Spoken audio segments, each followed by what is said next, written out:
boa tarde a todas e a todos. Nesta sessão, pré-sessão de abertura deste ciclo de encontros, pensar a pandemia, a vida e o cuidado, estava em primeiro lugar a cumprimentar o Sr. Coordenador dos Institutos Filosóficos e felicitá-lo por esta organização. Penso que vem no momento certo para discutir a sua situação. Gostava também de cumprimentar e agradecer a presença dos oradores, do professor Pedro Simas, conhecido por todos, o professor Marques, também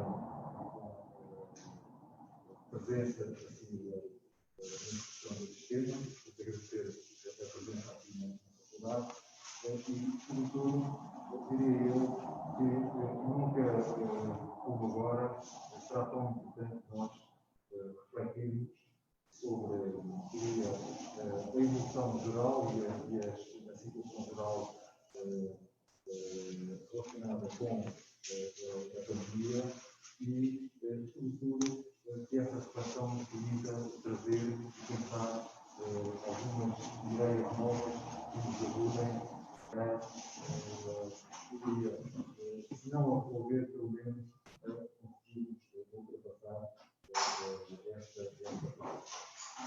Nesse sentido, este ciclo de encontros que inicia hoje e que vai até janeiro, sempre pelos diferentes temas que vai apresentar, a começar pelo tema de hoje, a saúde, mas que seguirá o tema política, depois a cidade, a arte e a fé. Penso que nos darão diferentes visões e diferentes ideias que serão complementadas na sua. Como diretor da faculdade, não podia estar mais satisfeito de acolhermos aqui na faculdade este encontro e tivemos um conjunto de convidados que nos ajudam a pensar. Passaria a palavra ao Dr. Joaquim Braga para apresentar os oradores. Muito obrigado, Sr. Diretor da Faculdade de Letras, Dr. Rui Gama. Eu gostaria de primeiro dar uma indicação aos nossos participantes que se encontram a utilizar as plataformas digitais e pedia-lhes que fizessem as perguntas aos dois conferencistas utilizando o chat do Zoom e os comentários do Facebook. E, portanto, as perguntas depois serão selecionadas e serão apresentadas aos dois oradores. Muito bem. Eu gostaria de apresentar o nosso primeiro orador, é o Dr. Pedro Simas, e o Dr. Pedro Simas é uma das pessoas mais conhecidas atualmente na divulgação e na informação sobre os fenómenos científicos ligados à pandemia da Covid-19. E é autor também de frases muito célebres, muitas vezes disseminadas pela comunicação social, como esta: esta pandemia é como os esportes radicais, não podemos baixar a guarda. O Dr. Pedro Simas realizou o seu doutoramento em Virologia na Universidade de Cambridge e onde trabalhou com uma bolsa da Fundação Wellcome Trust. Atualmente faz parte e é responsável pelo grupo de patogênese viral do Instituto de Medicina Molecular e já trabalhou também para o Instituto Gulbenkian da Ciência. Desde o aparecimento da pandemia, que o Dr. Pedro Simas tem sido um dos rostos mais conhecidos na divulgação e explicação científica dos fenómenos ligados ao vírus da Covid-19. E também de forma exemplar, ao comportamento humano do cuidado e da prevenção que esta pandemia exige. Dr. Pedro Simas, em nome do Instituto de Estudos Filosóficos, agradecemos-lhe profundamente a sua presença nesta nossa sessão dedicada à saúde. A palavra é sua. Muito boa tarde. Vou tirar a máscara com segurança e para que seja mais fácil a comunicação. É um enorme prazer estar aqui. É a primeira vez que venho à faculdade portuguesa da Universidade de Coimbra.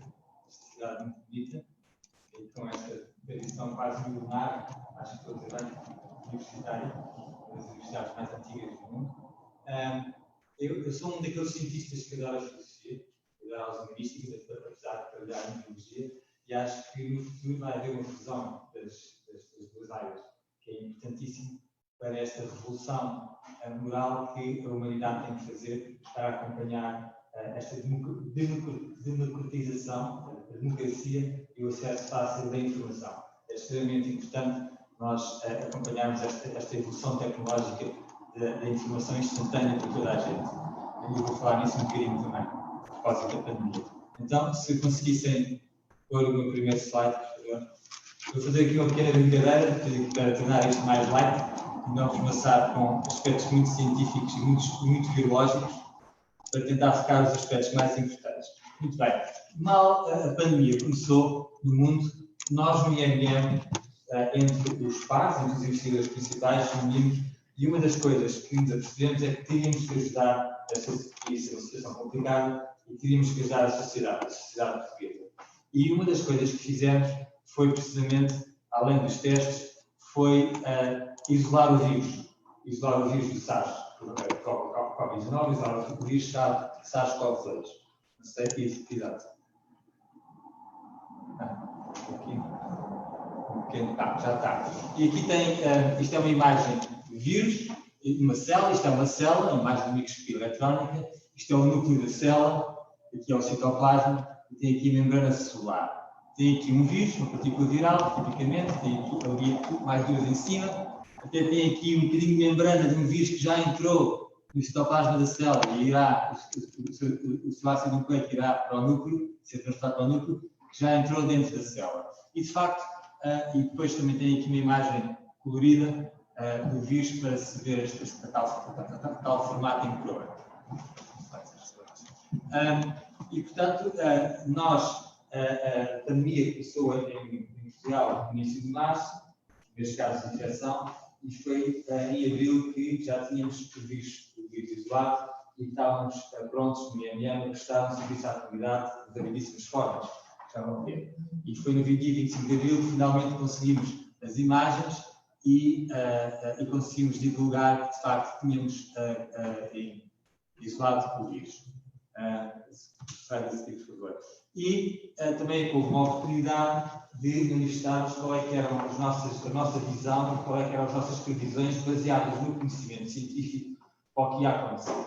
E na altura eu disse que ainda estávamos no princípio dos princípios de uma pandemia. E porquê? Uma pandemia é caracterizada quando um novo micro-organismo entra numa população que é quase 100% suscetível, ou mesmo 100% suscetível em termos imunológicos, suscetível aqui à infecção e forte, que assim consegue se disseminar livremente. E, portanto, tem esta disseminação exponencial de pessoa a pessoa, da transmissão da infecção. E, portanto, como era um vírus novo, e como 100% da população humana não tinha essa proteção, e como era um vírus extremamente infeccioso, porque precisamente provoca, na sua grande maioria, infecções ou assintomáticas, são invisíveis, ou ligeiras, tem muita facilidade em se disseminar. Portanto, é que estávamos no princípio dos princípios da pandemia. Hoje, talvez não estejamos no princípio dos princípios, mas estamos ainda muito no princípio. No princípio, irá ser um estudo até coordenado pelo IMM de seroprevalência, para ver o que é seroprevalência, é determinar quais são as pessoas em Portugal que já tiveram exposição à infecção, por terem anticorpos específicos para o vírus, e os valores, em princípio, andarão talvez até ainda abaixo dos 5%. E, portanto, isso é indicativo. Nós, em princípio, precisamos de valores de 60% a 70% de seroconversão, e, portanto, ainda estamos no princípio. Por isso é que não podemos achar o gato que eu vou dizer, como o Sr. Vereador aqui o falou, o professor Joaquim Branco.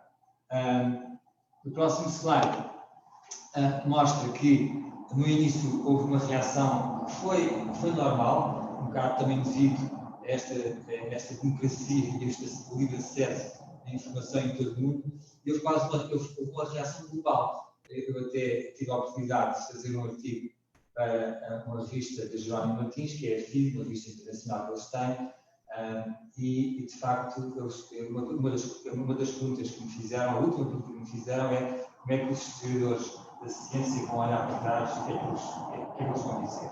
A minha resposta foi muito simples, vão olhar para isto como a primeira reação humana global. Eu acho que nem meu entender foi. E foi muito baseada no medo. O medo é importante, é uma característica muito importante em termos evolutivos, mas não prolongado no tempo, porque o medo dissipa-se com o conhecimento. E, portanto, nós temos o conhecimento da ciência e já conhecemos estes vírus, já foram isolados há mais de 80 anos. E, portanto, temos todo um conhecimento acumulado, podemos olhar para ele e podemos, sem medo, tentar prever o que é que vai acontecer. E nisto, eu gostava de dizer que entre a incerteza e a certeza, existe todo um espectro de possibilidades onde a nossa decisão incide. Ninguém está 100% certo, nem ninguém está 100% incerto. E, portanto, é preciso arranjar esse equilíbrio. E isso é muito importante. Não sei se... Não, deixa aqui. Põe no próximo slide, por favor. Exato. Isto é muito importante e foi bem diferenciado. Eu tive a oportunidade de falar com o Henri Lévy, um filósofo, um centro de estudos filosóficos. Foi uma conversa muito agradável com uma jornalista que é a Daniela Soares, e ele precisamente publicou um livro que foi muito lido, foi um best-seller, destes vírus que nos enlouquece. E, de facto, ele fala desta questão do desconhecimento, de ciência, desta questão do medo, e de facto, a sociedade tem esta questão que é muito pertinente hoje em dia.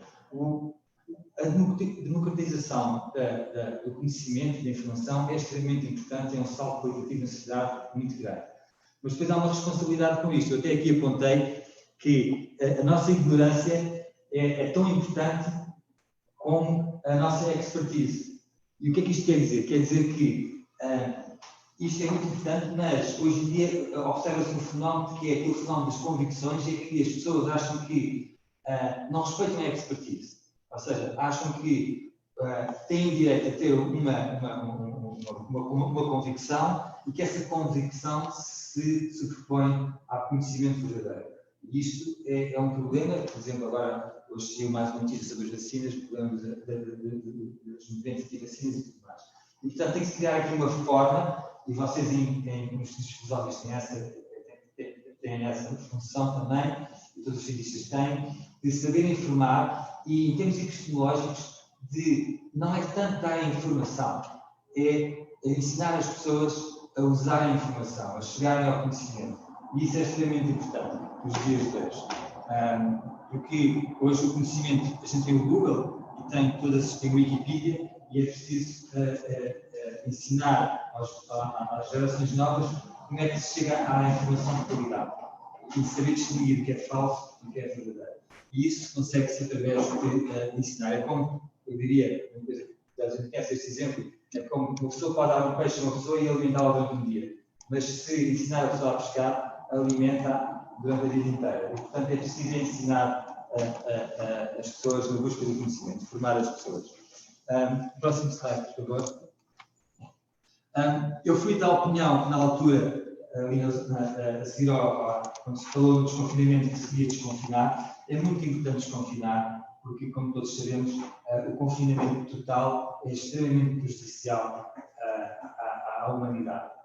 Eu não me revejo na discussão que é desconfinar e tentar balancear, no prato da balança, ter o Covid-19, no outro prato da balança, e as mortes, no outro prato da balança, ter euros ou ter dólares. Não. É saúde humana versus saúde humana. E, portanto, tive a oportunidade de ser da opinião que se devia desconfinar com muito cuidado, com o conhecimento científico de como é que podemos mitigar o impacto desta pandemia, e é interessante que o diretor da Faculdade de Medicina da Universidade de Lisboa também, apesar de dizer que não se devia desconfinar, no fundo dizíamos a mesma coisa, que era preciso que parece que é sempre uma aconselho da estratégia de ser de supressão. Portanto, ou seja, que a estratégia queria ser de supressão, mas no fundo dizíamos a mesma coisa, que era desconfinar, mas com cuidado, eu um bocadinho mais ousado do que... Isto é uma coisa que o Expresso faz, que é uma coisa sobre o Rebelo, que é muito interessante e é muito engraçado, e que é muito importante haver opiniões divergentes. O próximo slide, por favor. E na altura, percebeu-se que não nos confinámos sempre mais.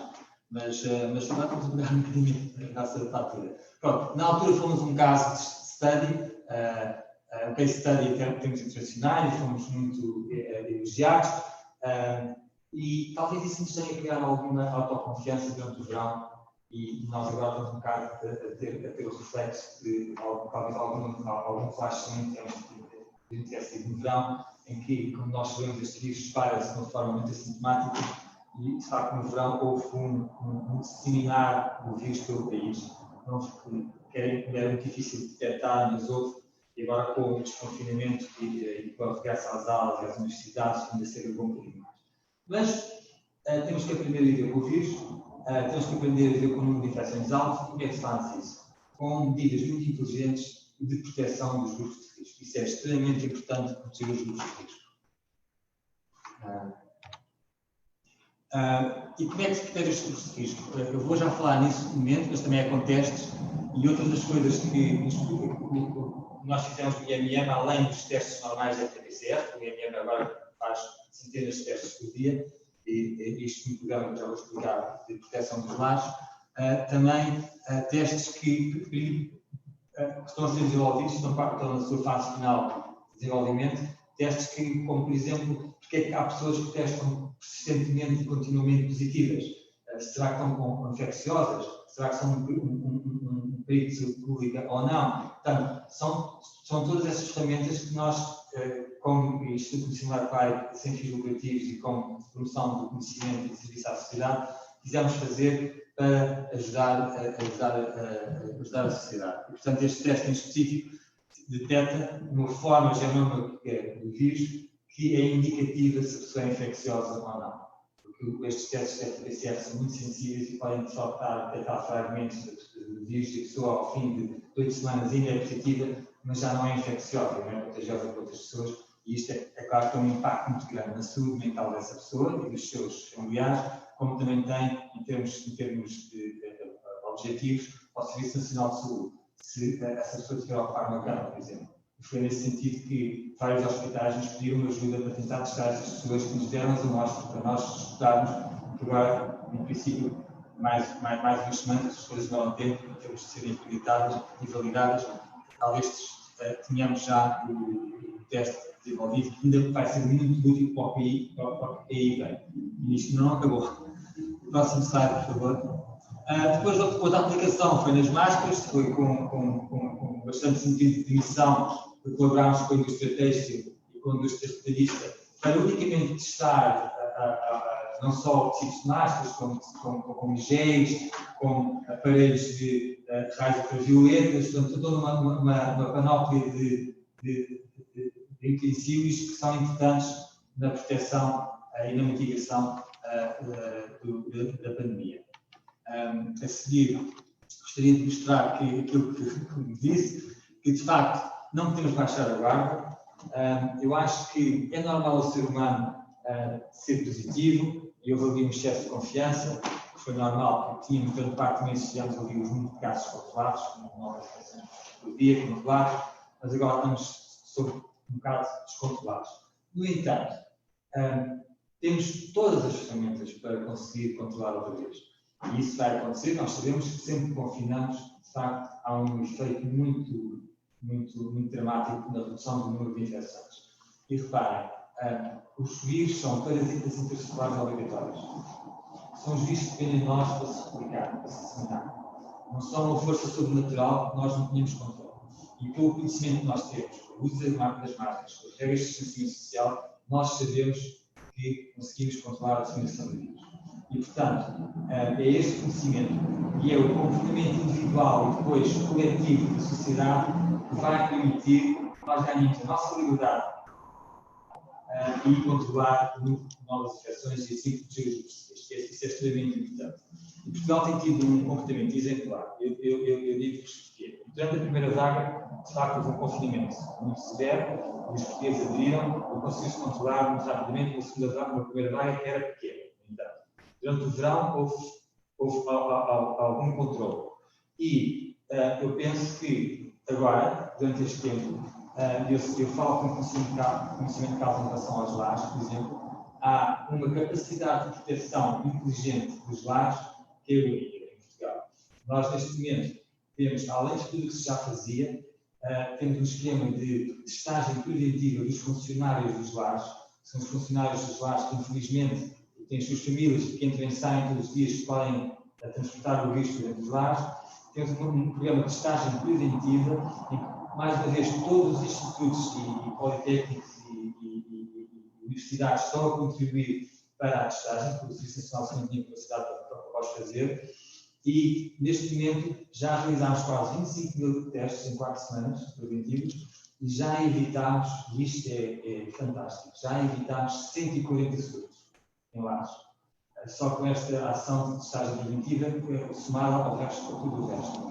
E reparem, neste momento temos praticamente metade dos surtos em lares do que tivemos na primeira vaga. E essa segunda vaga é muito maior do que a primeira vaga. Isto é indicador de quê? É indicador de que, com as ferramentas científicas e com o conhecimento que temos e com a preparação que temos, nós sabemos que conseguimos proteger os nossos. O que me preocupa agora é que os lares estão num ambiente muito, como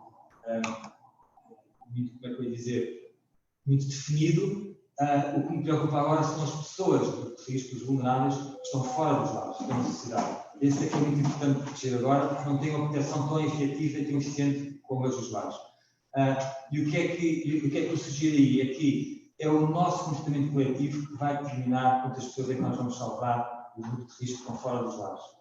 Os nossos avós, os nossos tios, os nossos amigos mais vulneráveis. E, portanto, neste momento, não são os estranhos que nos vão transmitir a infecção, são os nossos colegas de trabalho, são os nossos familiares e são os nossos amigos. Portanto, é preciso ter esta noção e temos uma responsabilidade de, se vivemos com pessoas que são vulneráveis ou que se convivemos com elas, temos que nos proteger. Muito bem. Pensando no futuro, eu tive a oportunidade, tenho tido experiências muito fantásticas de aprender coisas novas durante esta pandemia. Tive a oportunidade, com um conjunto de outros autores, de escrever o que é que eu pensava sobre o futuro. Eu acho que o futuro vai ser brilhante. Reparem, quando nunca ninguém, não há nenhuma sociedade que possa estar preparada a 100% com uma pandemia. Mas, ao mesmo tempo, havia muita coisa que se fazia. Nós, em pouco mais do que 4 semanas, conseguimos isolar o vírus. Uma coisa inédita. Conseguimos sequenciar o vírus completamente, mais uma semana ou 2. Conseguimos ter um teste diagnóstico que também foi mais uma semana ou 2, foi o teste RT-PCR. Conseguimos ter anticorpos monoclonais. Conseguimos ter um conjunto de medidas. Conseguimos, reparem, até desenhar as vacinas. E ao fim de poucas semanas já tínhamos as estratégias validadas para começar a produzir vacinas e começamos a produzir vacinas, começamos a fazer os ensaios pré-clínicos, começamos a fazer, neste momento estamos em ensaios de fase 3 clínicos. Portanto, é absolutamente impressionante as coisas que a ciência tem feito e como nos tem ajudado nesta pandemia. É claro que temos a pandemia, ainda não a resolvemos, mas reparem, hoje tem mais uma notícia boa, de mais um grupo, mais um projeto, dos novos projetos que têm fase 3 de ensaios clínicos, que deu bons resultados, porque era como esperávamos, que era este vírus, não era um vírus extraterrestre, de repente não sabíamos nada, não conseguimos fazer nada com ele, era tudo novo e que ia ser catastrófico. Não, é um vírus que nós conhecemos a sua família de vírus, os outros coronavírus, já existem 4 coronavírus respiratórios. Na altura é preciso ter a coragem e o conhecimento de dizer assim, não, o que é expectável é tal coisa, nunca há 100% de segurança nas afirmações que se fazem, nas previsões que se fazem, mas tem que se fazer previsões e estabelecer estratégias de mitigação com base no conhecimento. Há sempre um risco, mas tem que se fazer, porque isso salva vidas. E é muito reconfortante e gratificante ver que, ao fim de 10 meses, que os primeiros resultados que saem demonstram que este é um vírus que provoca a imunidade suficiente para um dia se tornar endémico e estabelecer um equilíbrio com a população humana, como os outros vírus respiratórios. Não é nada de estranho que vai acontecer. Portanto, não foge àquilo que é o padrão da virologia e da ciência que nós conhecemos. E, portanto, isso é muito importante, e se tudo correr bem, no início do próximo ano, no meio do próximo ano, teremos vacinas e vamos atingir uma imunidade de grupo protetora rapidamente e vamos transformar esta pandemia numa endemia que ainda devemos usar máscaras para podermos ter a nossa vida normal e com isto tudo vamos aprender imenso. E, portanto, e foi isso que eu disse, e talvez, pensando no futuro, uma das coisas que vai acontecer no futuro é que, neste momento, temos muita dificuldade em desenhar fármacos para combater especificamente o vírus, que salvaria muitas pessoas neste momento, mas se calhar daqui a 20 anos ou 10 anos já temos essa capacidade, com os métodos de inteligência artificial, procurar padrões em moléculas, com os exemplos que a inteligência artificial nos tem dado, de até neste momento já conseguimos fazer uma coisa absolutamente fantástica, para ser uma revolução científica, que é ter uma cadeia de aminoácidos. Com base nessa cadeia de aminoácidos, nós conseguimos inferir, tentar adivinhar qual é que é a estrutura da proteína. E sabendo a estrutura, sabemos a função, sabendo a função, conhecemos a vida. Isso é extraordinário e vai-nos permitir rapidamente chegar a um ponto em que conseguimos desenhar fármacos antivirais rapidamente, ou antibacterianos, ou outros medicamentos. E, portanto, pensando no futuro, o futuro é muito promissor. Aliás, eu acredito na ciência, acredito na progressão da cultura humana e da humanidade, e, portanto, passamos maus bocados, mas é como, portanto, eu gosto muito de dizer isto, estamos aqui na filosofia com filósofos, o Nietzsche dizia, you need chaos within to generate a dancing star. Ou seja, nós precisamos ter algum caos dentro de nós para gerar uma estrela dançante. E, portanto, isto são oportunidades de evoluir qualitativamente em termos de conhecimento. Eu hoje, este fim de semana, estive na última semana a escrever com o meu colega Mark Veldon, precisamente um comentário com uma das revistas internacionais, que esperemos que seja publicado para a semana ou em breve, e que precisamente existe. Será que a imunidade imunológica vai ser mantida pelo vírus quando estiver endémico? Será que as vacinas vão ser eficientes? A resposta é sim, as vacinas vão ser eficientes, vão ser usadas de uma forma transitória para atingir a imunidade que nós queremos e para transformar a pandemia em endemia, e depois já só vão ser necessárias até para os grupos de risco. E, portanto, há uma luz, aqui esta imagem desse risco, estamos a sair da tempestade, e até tem aqui uma caixinha com vacinas, isto é feito por uma estudante do IMR, e aqui já se viu luz, já se viu um bom tempo. Portanto, eu queria deixar aqui esta mensagem de otimismo. O próximo slide e o que é importante aqui, nós vivemos em equilíbrio com a natureza. Eu estou aqui a buscar algumas coisas que eu fiz e para dar exemplos, e isto é muito importante. Nós sabemos como é que as pandemias vêm, os vírus não surgem por geração espontânea. Acho que não estamos no tempo em que podemos dizer que a vida surgiu por geração espontânea. O Luís Pasteur veio demonstrar que não existia essa vida de geração espontânea, e, portanto, eles vêm de algum lado, nós sabemos como é que eles vêm de outras espécies animais, e é comum que isso aconteça. E, portanto, nós temos que respeitar a natureza e temos que tentar viver em equilíbrio com a natureza, de modo que quando me dizem que é inevitável que vá haver mais pandemias, sim, se calhar isso vai acontecer e vão haver mais pandemias, mas a melhor forma de as evitar é precisamente ter medidas profiláticas e não criar sistemas em que, se elas vierem, nós estamos protegidos, mas evitar que elas venham. Eu acho que isso é que é importante. Eu acho que fico por aqui, não sei qual é que é o próximo slide. Podíamos fazer uma brincadeira aqui com a Universidade Católica, mas acho que fico por aqui para privilegiar o diálogo e tentar responder a algumas perguntas dos ouvintes, ou das pessoas que estão a assistir.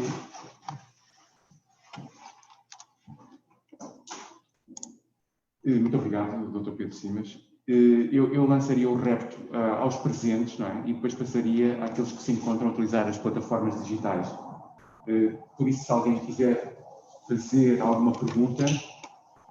Sim, Dr. Marcos. Comentário também. Eu acho que a apresentação é tão otimista que nos deveria dizer, e não sei se concordará, que a grande vulnerabilidade é a ignorância. Neste momento há uma grande vulnerabilidade associada em relação à ignorância. Não é a ignorância, talvez há um excesso de informação e as pessoas têm que ser E eu não culpo a sociedade. É bom haver Escrever, não é? a proximidade na sociedade. Agora, tem que se ensinar às pessoas como é que podem usar essa informação. Sim, isso reflete depois em ignorância, não é? Aí tem razão. Mas eu acho que sim. Eu acho que eu não gostava de usar essa palavra de uma forma muito. É um desconhecimento, falar. É um desconhecimento. É um desconhecimento do que é verdade, do que não é verdade. Eu acho que isto é um fenómeno, mas isto é a minha forma naiva de dizer a coisa. Eu cresci com a percepção de que a informação escrita é credível. Porque antigamente nós vivíamos numa cultura em que primeiro a transmissão de conhecimento era feita por pessoas as pessoas que eram advice people, as pessoas que era comunicação oral, não é? Na minoridade, as pessoas que eram respeitadas, depois era feito por uma minoria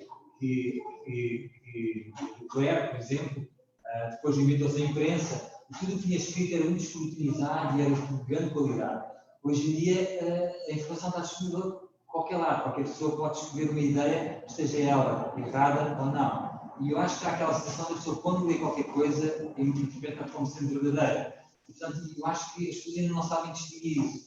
Por isso é que eu acho que é preciso haver esta mudança de paradigma da forma como se utiliza a informação. Mas sim, eu concordo consigo que foi a falta de conhecimento que deu origem a toda esta reação de medo. Portanto, mas por isso é que nós temos cá. E também é um bocado culpa nossa, dos cientistas, porque repare, os cientistas muitas vezes, há um livro de Tom Nichols que existe, que é The Death of the Expertise, que os cientistas têm que saber comunicar, os cientistas têm que saber aceitar um risco, têm que comunicar de uma forma simples para as pessoas, numa linguagem que é diferente. O problema é que os cientistas andaram a vida inteira e foram selecionados, aqueles que chegam à comunicação, para terem uma linguagem técnica, para terem uma linguagem muito precisa, para serem muito cautelosos. Foi por isso que chegaram ao topo, que é uma forma muito académica de chegar lá. E às vezes nós podemos ter uma sensibilidade em que é importante, às vezes na comunicação, não é importante dar o detalhe todo. Às vezes podem falhar pequenas coisas na comunicação. É importante é a mensagem, e uma mensagem que toda a gente seja universal e que toda a gente perceba. E, portanto, nós temos essa missão também, a ciência, temos essa responsabilidade, é de conseguir transmitir às pessoas e tranquilizar as pessoas em relação à ignorância, ao desconhecimento, ao medo, que eu acho que isso é muito importante. Gostei muito de ouvir. Tenho duas questões, se não quiser responder, respondo só um bocadinho pendurosas, se calhar. No meu entender, no início, houve alguns erros de excesso de confiança, suavizando a própria ciência. Algumas pessoas falaram até, mesmo na direita ao sul, da evidência. Ela podia ser da prova, da evidência. Ora bom, quando pessoas responsáveis dizem isto, antes de sabermos o que era, isto é uma gripe, que voltaram a repetir isso um mês depois. Quando as pessoas disseram, não, as máscaras são piores, e em abril ainda diziam médicos que diziam, médicos ou cientistas. Pois, eu vou dar um exemplo. Eu penso que isto tem a minha visão. Em relação às máscaras, que é um exemplo que toda a gente conhece, que a sociedade que eu conhece. Houve, mas eu acho que foi errado ter feito isso, e é uma curva de aprendizagem, e agora depois que aprender com isso não cometer o mesmo erro. Houve uma boa intenção, não foi só em Portugal, de dizer que as máscaras não eram importantes. Qual foi a boa intenção? Era com o intuito das máscaras não esgotarem quando eram precisas. Mas isso acho que foi mesmo. Porque depois repercute-se no futuro, que é alimentar as convicções dos grupos mais terroristas de que as máscaras não são importantes. E, portanto, isso cria incerteza. E, portanto, o que deve pautar, pelo menos um cientista, é o conhecimento, é a transferência do conhecimento e não deve ter medo do transmitir. E, na altura, qualquer cientista teria dado a opinião de que as máscaras são importantes. Agora, também é uma coisa de aprendizagem. E, portanto, eu não sei se respondi à sua pergunta, mas, de facto, às vezes as intenções são boas, mas depois as consequências são más. Diga? Não, desculpa, a intenção. Mas, de facto, há erros que se cometem e é uma aprendizagem. Eu lembro do primeiro supervisor em Inglaterra dizia não faz mal errar, tenta não errar mais que cometer o mesmo erro mais que uma vez. E depois, ao longo da vida, tenta não cometer os erros. Eu acho que é uma coisa de aprendizagem. E da gripe também acha que foi o mesmo tipo de coisa? Olha, aquele comentário que nós fizemos, acho que foi a mesma coisa. Os vírus são muito diferentes uns dos outros. As famílias virais são muito diferentes. E este vírus tem muitas diferenças em relação à gripe. Não é comparável à gripe. E, portanto, não é porque... Mas isto também é desconhecimento das pessoas, e mesmo por parte de alguns cientistas, e é preciso ter um conhecimento disto. Por isso é que o expert é importante nisto. O perito é importante para esclarecer. E é um perito que tem a visão global da virologia ou da imunologia, portanto, tem que ser uma equipa. Tem que haver complementaridade. De facto, este vírus é muito diferente do vírus da gripe. E se nós explicamos neste comentário, o vírus da gripe é um vírus principalmente pneumónico. Estes vírus são vírus de orofaringes e que acidentalmente e infelizmente infectam o pulmão em pessoas mais vulneráveis e que provocam uma doença devastadora e muito séria e que muitas vezes resulta na morte. Mas são fundamentalmente diferentes. Eu gostaria de fazer uma pergunta ao Dr. Pedro Simas e tem que ver com algumas questões que também já foram, de alguma maneira, analisadas. Partindo desse princípio de que hoje a informação também é desarticulada, por assim dizer, pela desinformação, como é que o conhecimento científico pode, de alguma maneira, poder, portanto, atingir o maior número de pessoas e gerar nessas pessoas a crença de que se trata de um conhecimento importante para a vida e sociedade, principalmente quando surgem estes fenómenos. Como é que vê que a ciência possa se adaptar a estes novos tempos e construir um discurso que tenha em conta também esta questão da desinformação? Muito bem, esse é um ponto muito importante. Eu, como cientista, acho que consigo responder essa pergunta, mas já está para além da ciência, acho que vai para toda a sociedade. Como cientista, a ciência, e isso está a acontecer na ciência agora, houve a realização de que a comunicação da ciência é extremamente importante. E hoje o IMM tem um departamento só e uma equipa de comunicação, que está a fazer um trabalho fantástico, e se for a todos os grandes institutos de investigação do mundo e universidades, neste momento, as pessoas a trabalhar em comunicação são equipas muito grandes. Há pouco tempo estava num colóquio em que me diziam que o CDC tem uma equipa enorme de comunicação. Eles escolhem a ver quais são os cientistas que têm vocação para comunicar a ciência e treinam esses cientistas para comunicar a ciência. Precisamente para identificar que a comunicação da ciência é muito importante. E a comunicação da ciência é feita com um método científico. É inequívoca e tem que ser transparente e é precisa. Mas, quando se tomam decisões, a sociedade não é assim. Quando se tomam decisões, tem que ter a coragem de aceitar um risco. E esse risco é muito importante. Esse risco salva vidas. Há sempre um risco. Portanto, não se pode ter medo, o cientista não pode ter medo de informar as pessoas que tomam as decisões, para depois elas tomarem decisões e quantificarem o risco. Eu creio que temos aqui uma pergunta, precisamente, feita por um dos nossos participantes online. Não sei se consegue ter acesso. Dirigida, portanto, ao Dr. Pedro Simas. Quer que eu leia, Dr. Joaquim? É melhor ler. Posso ler.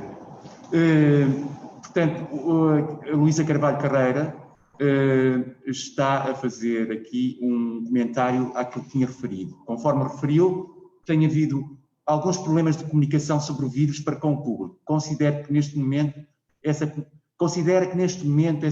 comunicação continua a falhar? É uma das perguntas Eu acho que que tem evoluído, certo? Eu acho que tem havido uma evolução, mas eu não consigo responder a essa pergunta, porque eu vejo muito pouca. Eu tenho que me proteger e praticamente não vejo televisão. Só ouço a CNN porque. Pronto, mas acho que sim, acho que tem havido uma evolução.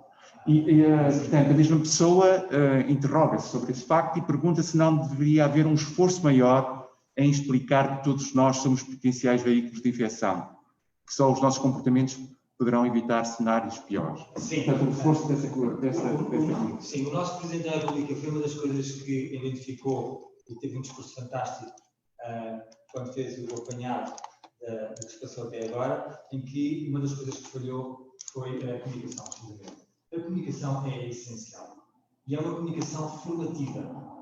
Eu costumo dizer, há uns tempos estive com o Nuno Crato, uma coisa da Fundação Francisco Manuel dos Santos, também tive com um blog, acho que se chama blog, youtuber, que é o youtuber, que é o Rui Unas, uma coisa dos prémios da Ovion, e de facto eles perguntavam, mas quais são as regras nas escolas que os miúdos têm que ter? Podem ir à casa de banho, podem fazer isto, podem fazer aquilo. Esqueçam as regras. Sim, não é esqueçam as regras, não podemos fazer 1001 regras. Nós temos que explicar às crianças e aos jovens como é que o vírus se dissemina e eles próprios fazem as regras deles. Eles sabem, é como ensinar a pescar ou a dar um peixe. E, portanto, é impossível numa sociedade tão diversa como a nossa fazer regras que funcionem em todas as circunstâncias. É preciso informar. É preciso informar as pessoas que o vírus, de facto, o principal modo de transmissão é por gotículas e que as máscaras, e todas as máscaras em geral funcionam todas. É uma questão de estou a gostar mais de um momento ou mais de outro, por razões estéticas ou por razões de conforto, ou seja lá o que for. E é preciso dar essa formação, é aquilo que eu dizia, é epistemologia, não é só despejar o conhecimento, é ensinar as pessoas, é ensinar como é que se faz.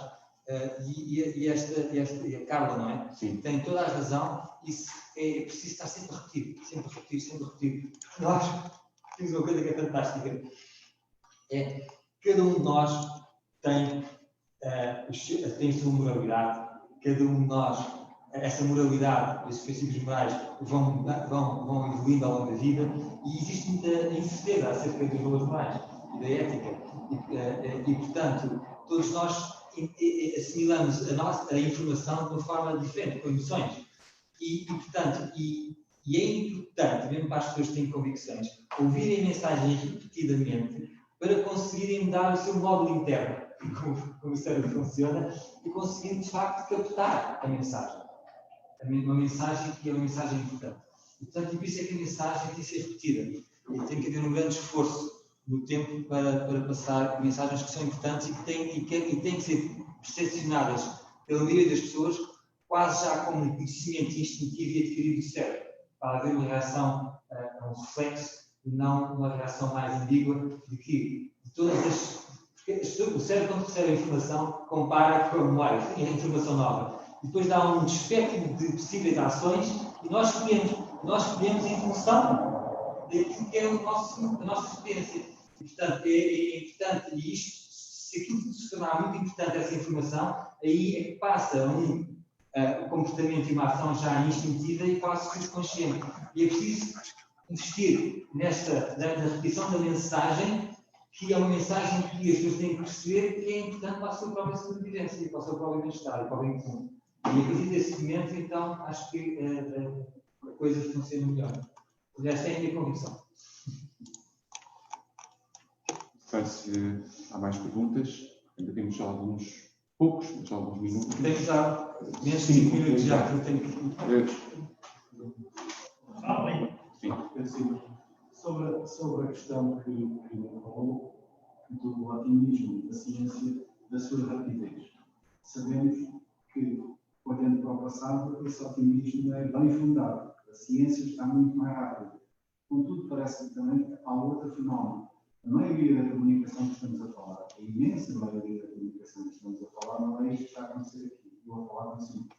É um meio pessoal que, agora entra na perspectiva da minha opinião, provocou um aceleramento do tempo humano. Ou seja, aquilo que o professor nos diz que é um avanço, que eu concordo, magnífico, da rapidez da ciência, foi claramente ultrapassado por um avanço gigantesco da rapidez da informação, desinformação, que poderá ter, e aqui é a minha pergunta, se há pensamento sobre essa distância, poderá ter criado nas pessoas a noção de que há uma resposta imediata ao problema, enquanto que a ciência, que está tão magnificamente rápida, é percepcionada como lenta.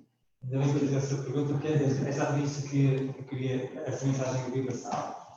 Não sei se, espero que não interprete mal aquilo que eu vou dizer, mas nós nos extremos vivemos numa sociedade que é binária.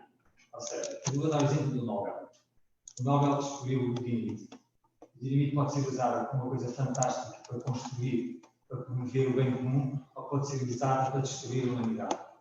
E, portanto, nós temos sempre esta coisa da ciência. A ciência dá-nos aquilo que é o melhor, mas também pode ser, o conhecimento pode ser usado e o avanço tecnológico também para o pior. E por isso é que temos, e vamos dizer, mas o que eu vejo na humanidade, e já tiveram que existir 100 mil milhões de seres humanos, para nós agora sermos 8 mil milhões. E eu espero que ainda venham bastantes trilhões e que nós conquistamos outros planetas e outras galáxias.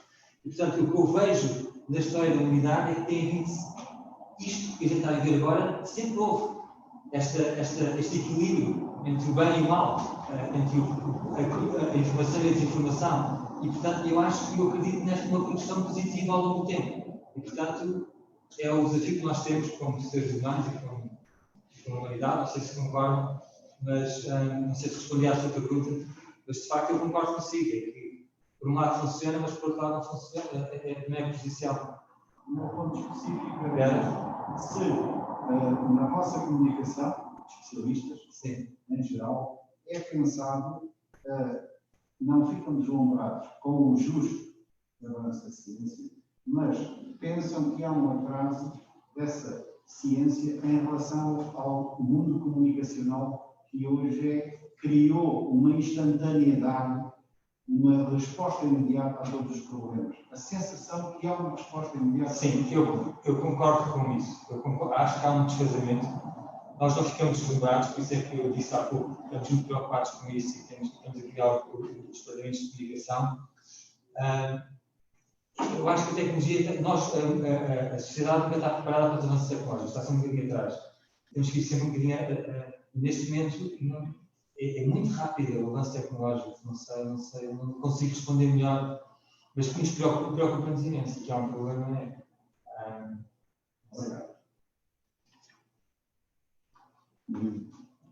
Não sei se o Dr. Simas ainda tem um minuto, pelo menos. Tenho mais um minuto, porque o Dr. Fernando Silveira Marques queria fazer.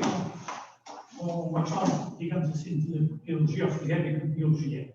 A população em geral, ou em subgrupos da população portuguesa, qual é a proporção de casos científicos, conhecemos este número, não sintomáticos, mas de infecção, refere à população. Portanto, não ser transmissores, eles próprios não sabem que estou a transmitir, é evidente. Portanto, assintomáticos. Assintomáticos. O que está a demonstrar, com muito depende, entre 40% e 80%. É um número, eu sei que é grande no intervalo, grande, mas eu já vi estudos que apontam para 80%. E outros artigos que pelo menos 40%. Pelo menos 40% dá. Isto também depende do número de testes que fazem, por isso a gente ainda está aqui um bocado. Mas é entre 40% e 80% de assintomáticos. É muito. Mas isto, por um lado, é bom, por outro lado, é mau. Os vírus são muito violentos, como o Ebola, esses vírus não são, muito dificilmente estavam pandémicos. Porque causam doença, causam frustração, que é fácil de identificar, como sabe, é médico. E, portanto, não há oportunidade de os disseminar. E mesmo esta mutação que foi descoberta no vírus, que é a do codão 614, codão, sim, e que tinha um aminoácido aspartic da glicina, praticamente surgiu e é uma mutação que não existia na natureza dos coronavírus, que foi selecionada precisamente para o homem. E é um vírus que tem deficiência a disseminar e infectar. Isso, por um lado, é bom, porque torna o vírus mais assintomático, eficiente nesse sentido, que é mais assintomático, e, por outro lado, é mau porque há mais infecções. Mas, geralmente, nas pandemias e nos vírus, os vírus evoluem para serem eficientes a disseminar-se e serem menos provocadores de doença. E isso é que faz sentido do ponto evolutivo. Um vírus não é selecionado para eliminar a sua hospedeira. Não sei se me faz entender. E, portanto, é isso que acontece. Dr. Pedro Simas, muito obrigado pelas magníficas informações e conhecimentos que nos transmitiu e por ter respondido às perguntas. foram feitas. Agradecemos uma vez mais, em nome do Instituto de Estudos Filosóficos e da Faculdade de Letras da Universidade de Coimbra, a sua presença. Obrigado. E desejamos também muitas felicidades no combate à pandemia e dentro em breve estejamos aqui, talvez aqui, na faculdade, a falar do sucesso, do combate científico à pandemia e também da participação positiva de todos nós. Muito obrigado. Obrigado.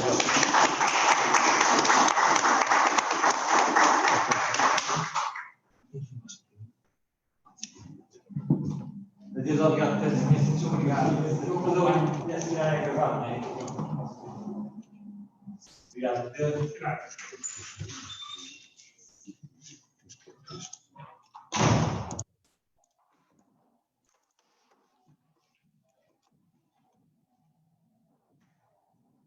Vamos ao seguinte, eu concedo.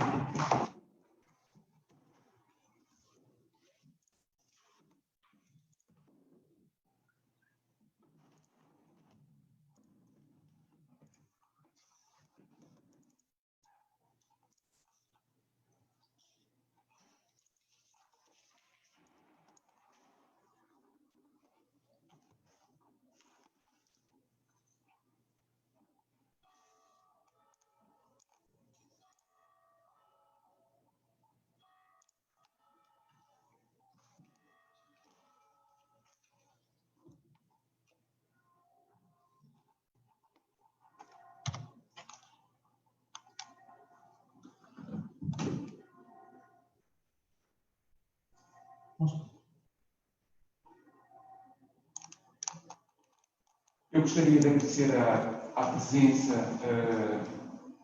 do Dr. Manuel Silveira Marques e por ter aceitado o nosso convite com muita honra.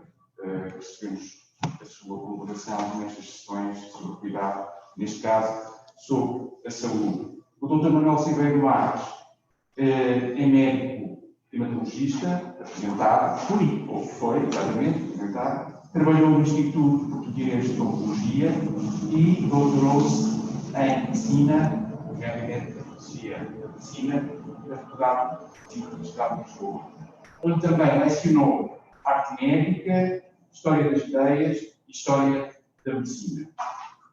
Atualmente é investigador do Centro de Filosofia da Universidade de Lisboa. O título da sua comunicação é Complacência e Competência da Viseira, da Venda e da Visibilidade no primeiro semestre da crise da Covid-19. Muito obrigado uma vez mais pela sua presença. Obrigado pelo convite.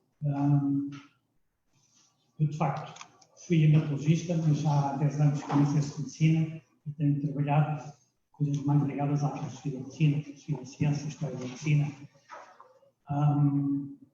Portanto, as minhas competências são limitadas no campo da doença ou das doenças causadas por Covid. Tenho algumas competências na área, digamos assim, do que se pode dizer história da epidemiologia, história das pestilências, a falar à maneira da Idade Média, e coisas da ética que têm a ver com a ética de saúde pública, e é nessa estrita condição que eu aceitei este convite, porque não tenho competência para mais, com muito gosto.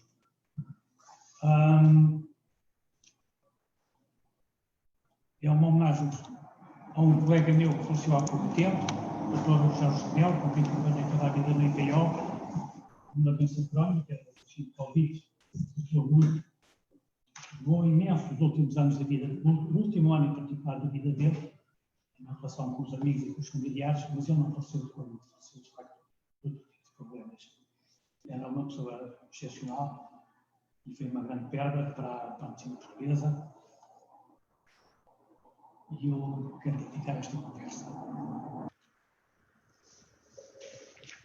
Quero começar por dizer que a saúde hoje em dia, de facto, ou já alguns desta parte muito complicada, nós podíamos definir de maneira muito esquemática, através de transformações rápidas na sociedade e na ciência de que acabámos de falar.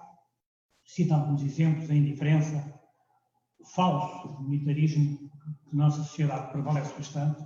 Todos terão visto um bairro africano de Seixal e as condições em que as pessoas viviam, Todos ouvimos falar do caso de Reguengos, ou do caso do Porto, do Monte Pio e da forma como as pessoas lá eram tratadas, etc. De alguma maneira pode-se dizer que há uma abolição do contrato social em vários domínios. Hecatombe presente das pessoas que estão doentes e que não têm Covid e que obviamente não estão a ser tratadas, e são milhares de pessoas. Mal viver o desviver dos idosos, dos refugiados, etc. E coisas completamente diferentes que nós não sabemos resolver na nossa terra, estranhamente, por exemplo, a questão do cartão de saúde, que é uma coisa que em Espanha e Valência tem há 20 anos, talvez, e que muitos outros países têm. Formosa, por exemplo, em boa parte atribui-se o sucesso da Formosa à existência de um cartão de saúde, que é de facto um chip que a pessoa tem no seu cartão de cidadão e que, onde constam os problemas de saúde com a sua própria autorização. A desumanização, não é preciso falar muito disso, é bem conhecido de todos. De facto, este Estado em que nós vivemos hoje em dia pode ser comparado a um Estado de exceção, e a figura do ser humano nestas condições, por vezes, de facto, parece a figura do pária ou do homo sacer, do George Leichenberg. São coisas que nos caem em cima quando nós estamos com as pessoas. Provavelmente vão ter essa experiência também uma outra vez, como vivemos nestas circunstâncias. E há problemas que nós sempre não soubemos resolver e que têm a ver com essa desumanização, a forma como as pessoas vão em certos transportes públicos, os comboios da Azambuja às 7, ou 8 ou 9 da manhã, por exemplo, ou problemas simples como parecem ser as decisões médicas de fim de vida e as questões mal postas da eutanásia cá em Portugal. Problemas da irracionalidade e dos interesses, e às vezes a própria incompreensão dos conceitos. Fala-se de medicina baseada na evidência. Em Portugal temos pessoas que sabem bem estudar, investigar e publicar a sua evidência. É exatamente o contrário do que se diz, é medicina baseada na prova. A evidência não é nada evidente, como dizia o professor Francisco. E depois não sabemos separar as regiões. A medicina é uma coisa, a gestão é outra, o direito é outra, o virtual é outra. E, de facto, a medicina faz-se com os ventos do corpo. Isso é que é a medicina e isso é que é isso. Está-se a perder, infelizmente, neste último ano. Por razões que, obviamente, ninguém é culpado. E verificamos também a incapacidade do Estado, em vários domínios. Nós não fomos capazes de criar um sistema de saúde, mesmo o Serviço Nacional de Saúde, que obviamente devia estar articulado num sistema global, com o privado, com o social, com tudo isso. Continuamos nesta conversa sempre no fundo, com slogans. E, na verdade, os governos não têm sido capazes, muito pelo contrário. Um dos problemas que nós tivemos, quanto a mim, nos lares, tem a ver com essa incapacidade, com essa falta de vontade. Falam algumas pessoas de infantilização, como se de facto, quer dizer, quer os agentes do poder, quer os cidadãos tivessem a ser infantilizados. Eu penso que não é aí que está o problema. Há problemas de Constituição, há problemas das Comissões de Direitos, Liberdades e Garantias. Vimos um vislumbre desses problemas na forma errada como foi introduzido o Stay-Away, que constitui eventualmente e pode gerar algum tipo de questões em relação à privacidade, mas a forma como as coisas não foram debatidas é lamentável e perdemos 2 meses disto ou 3. Portanto, os problemas, a crise de facto na saúde e a crise, enfim, na nossa sociedade, eu penso que é relativamente importante e deve ser reconhecida.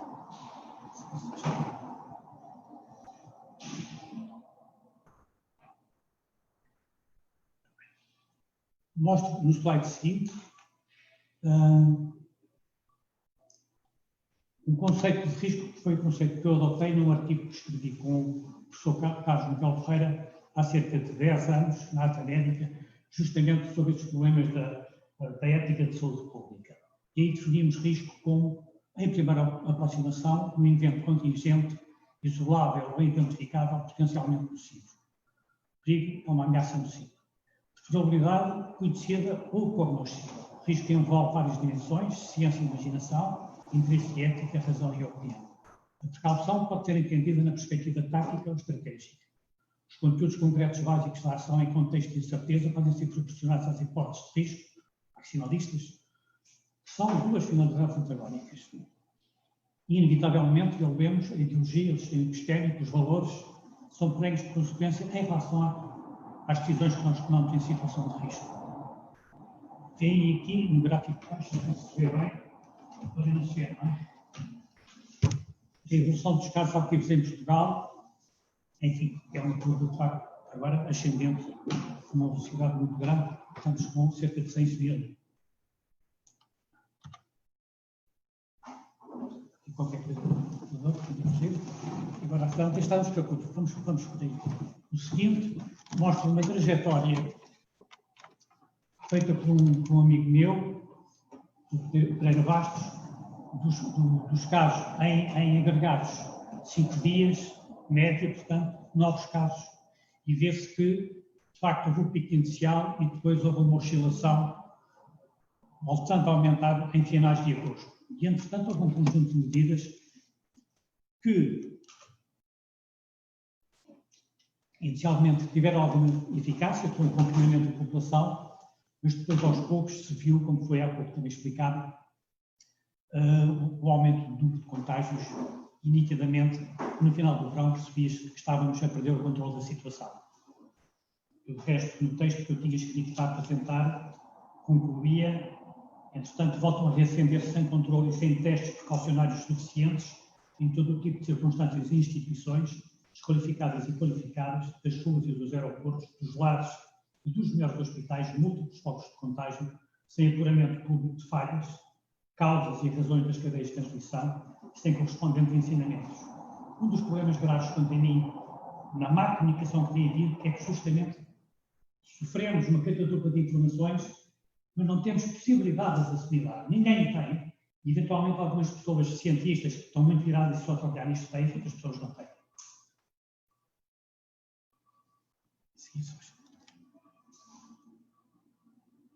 Eu perguntei ainda há pouco ao colega, ao professor Dimas, parece que em Portugal os valores são entre 40% e 80%, ou pelo menos em média no mundo. Em Espanha fizeram um estudo desse tipo, formas assintomáticas com 60 mil cidadãos, e a séria prevalência da infecção era à volta dos 33%. Infecção assintomática, quer dizer, portanto, 1/3 das pessoas que estão numa dada comunidade pode estar seropositiva, pode ter tido contacto com os doentes, pode estar doente ou não, pode ser transmissor ou não da doença. E se os valores forem aos 80%, já estão a ver o que é que significa. Sim? Ok.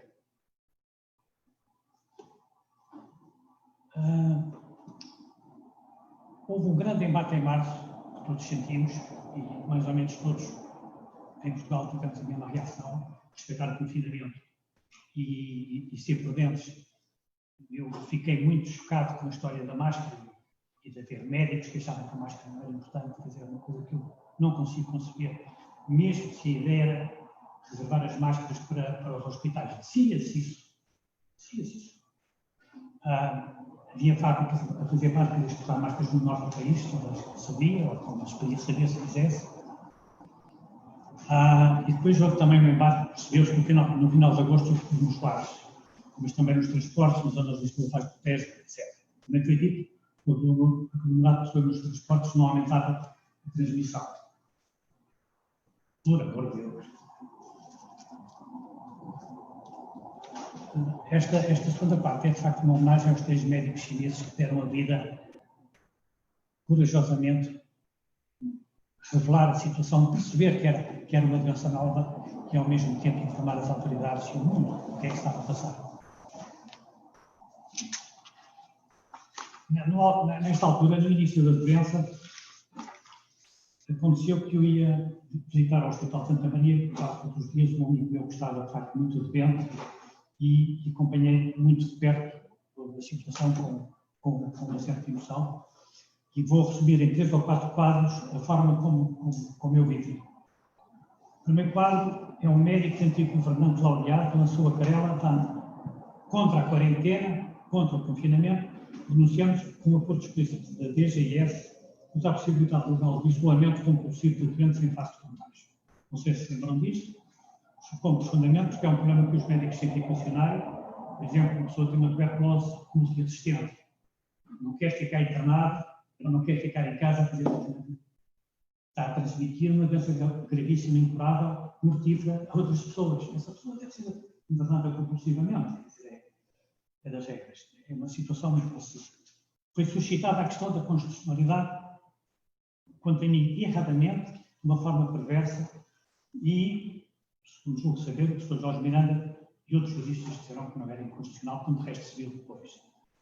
Na segunda cena, de 18 a 23 de fevereiro, chocou-me o silêncio de autoridades de saúde e dos organizadores responsáveis pelo encontro de literatura, algumas pessoas estarão lembradas, onde ocorreu um caso em que, pelo menos, um escritor, o Luís Sepúlveda, estava nitidamente doente com febre, e ninguém ligou àquilo, já se falava do Covid.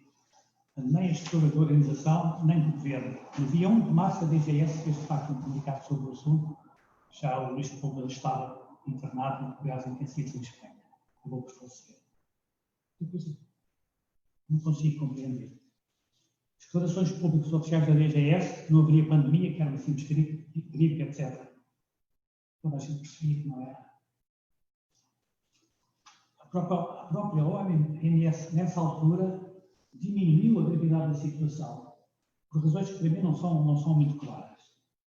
Já tinha dito que havia uma emergência internacional de saúde em janeiro, mas ainda não se pronunciava em relação à pandemia. Quarto quadro, a Direção-Geral de Saúde afirmava repetidamente que usar máscara, a história da máscara cirúrgica social era perigoso. Tenho uma ideia, o médico dizer isto, que vai para o bloco operatório e põe uma máscara, que andamos com os doentes imunodeprimidos e tudo, que mostra uma coisa. Não consigo, de facto, explicar. Em 24 de março, ocorreu uma situação inacreditável. Após um caso muito grave de Covid, por parte de um doente, um colega meu, que eu conhecia muito bem, do IPO, no Hospital dos Santos, fecharam o hospital. Fecharam. Fecha-se o hospital. Em vez de fechar uma área. E o diretor desse hospital, depois também entrevista na televisão, escuduradamente, sem qualquer arrependimento, sem qualquer... Bom. Queria dizer umas linhas mais sobre o embate de agosto e a hecatombe que caímos. Não fomos capazes, de facto, de aprender, penso que eu, com estes erros iniciais, porque não refletimos sobre eles. Nem a imprensa, quanto a mim, nem os cientistas, nem as comissões de ética que eu tenho ouvido, e agora os filósofos podem eventualmente discutir sobre isso. É mesmo verdade que um partido político queria suprimir os financiamentos do Estado e IPSS e Misericórdias? Não tivemos tempo de preparar mais profissionais para a saúde pública, portanto, lugares de saúde pública. Não tivemos tempo de formar os pessoais e de montar, de facto, uma iniciativa, fosse com médicos, fosse com enfermeiros, fosse com outros profissionais, para fazer formação dos lares adequadamente.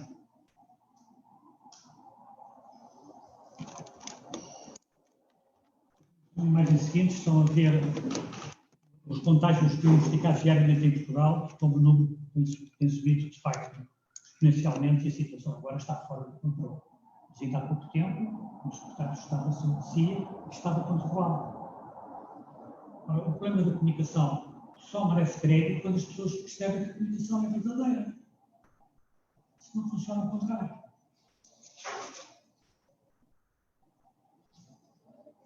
Naquele artigo de 2010, eu e o meu colega, o Carlos Miguel Ferreira, escrevíamos a certa altura que uma deliberação face às pandemias, e eu agora estou a ler, e perante a escassez de recursos e bens,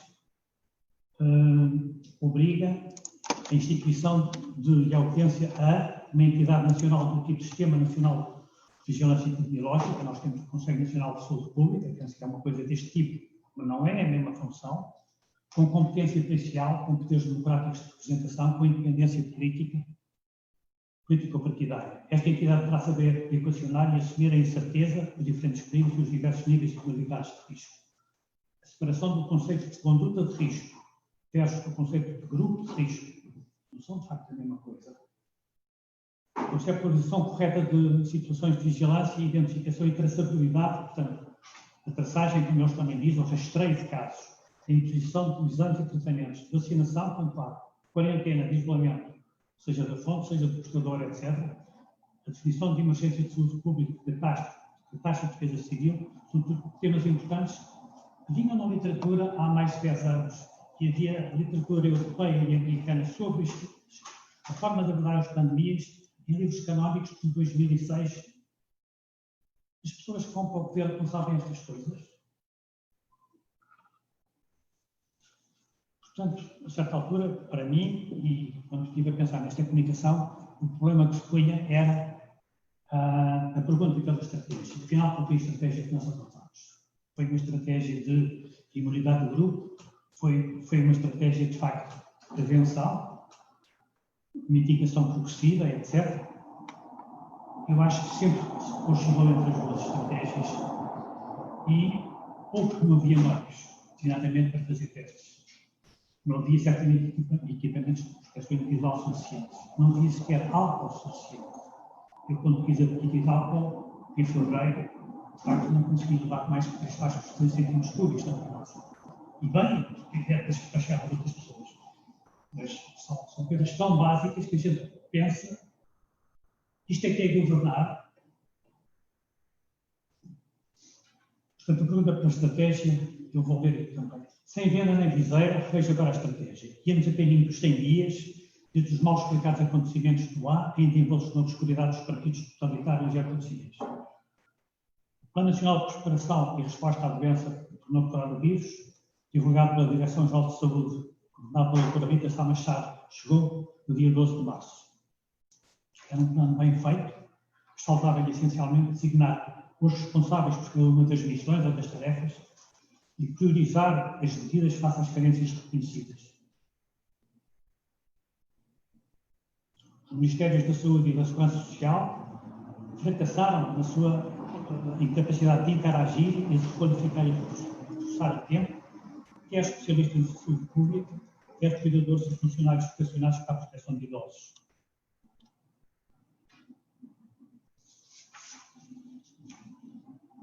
Penso que houve uma complacência geral dos poderes estabelecidos e que se revelou de maneira chocante perante a tragédia dos reguengos de Monsaraz, fiz desculpas que todas as entidades envolvidas inventaram para não terem que tomar posição. Designadamente, o médico responsável pela região de saúde do Alentejo, que eu ouvi na televisão, dizia que não era com ele, que era com os médicos clínicos gerais que lá tinham gerido, que aparentemente estão indo mal ou poucamente. Ele era o primeiro responsável. Isto são coisas que são muito difíceis de compreender. Portanto, à pergunta se houve ou não uma estratégia de saúde pública bem definida para o combate à pandemia, a minha resposta é dizer que não houve.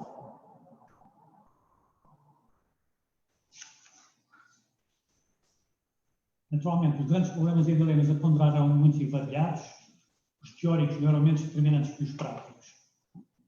Os conceptuais, alguns também haviam sido expressos oportunamente no artigo, eu peço desculpa de me estar a citar, é o caso Miguel Ferreira, mas na verdade é também aquilo que eu sei desta matéria.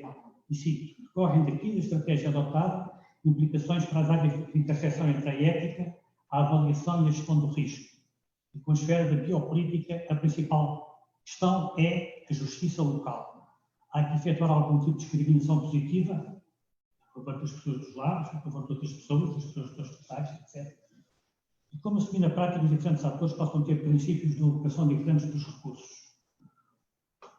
Fazendo a inconsistência entre critérios de alocação de recursos, estas máscaras, as ratas, os equipamentos de tal, e a sua efetiva utilização. Como dar vida ao reconhecimento que os juízes acerca da justiça se reclamam de uma pluralidade de critérios nas sociedades pluralistas, como plural ou não, e como justificar em situações de crise, diferentes atores se descrevam e sigam diferentes princípios, designadamente referentes à confidencialidade ou à privacidade, no caso, por exemplo, do Stay Away. Em conformidade, e além das intervenções em ética da saúde pública é heterogéneo, complexo e exigente, começa por impor a demonstração científica e intervenção é efetiva e necessária. Isto parece também perfeitamente pacífico.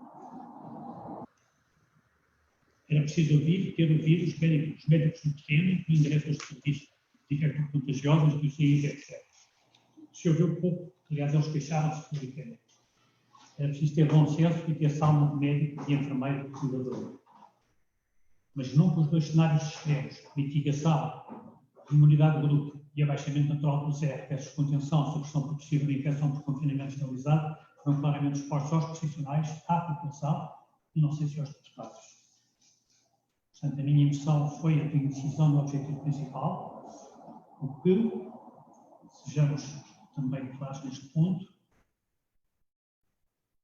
dado o grande conhecimento que havia da situação, quer quanto à história natural da doença, quer quanto à suscetibilidade das pessoas, quer quanto à imunidade natural que parece existir, quer quanto à própria terapêutica médica das complicações, etc., de alguma maneira explica as dificuldades que as autoridades tiveram. Os apelos a uma cultura cívica que os governos deste país e muitas administrações locais têm descurado. Não pareciam promissores, mas funcionaram parcialmente. Em suma, os planos de insuficiente estratégia, a tática e a técnica comunicacional cumpriram na fase inicial o seu principal objetivo, manter.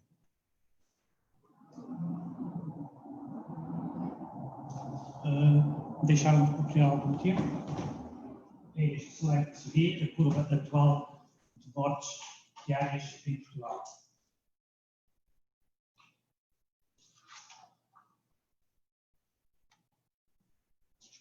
O quarto ponto da minha conversa e último é intitulado Merecer a Confiança. E liga-se um bocadinho às últimas perguntas que fizemos ao Dr. Pedro. Os custos sociais e económicos foram elevadíssimos. Ali em junho já estávamos de facto com 15% da redução do produto industrial. É uma verdadeira tragédia, como é evidente. E eu percebo muito bem que os responsáveis quisessem de um braço as mortes por Covid e no outro braço o funcionamento da economia. Mas não, se forem médicos, isso já não percebo. Mas percebo que o economista, o político, qualquer um que difícil, possa fazer esse jogo. Se o médico faça isso, não consigo perceber. Numa breve comunicação de 1981, por ocasião do centenário da morte de Dostoiévski, Agostinho Bessa Luís fez sua uma sentença de Kirillov. O medo é a maldição do homem. É a peste emocional que alastra como uma nuvem negra cega e que lança no inferno. Não sei se as medidas drásticas do governo na primeira onda exorcizaram ou não o medo. Aqueles de nós que lidaram com doentes com HIV-Sida há cerca de quase 40 anos, e acompanharam o comportamento muitas vezes nesto e estúpido de muitos, inclusive profissionais de saúde, inclusive colegas meus no meu serviço, sabíamos que as EPIs e as máscaras servem para proteger principalmente os doentes.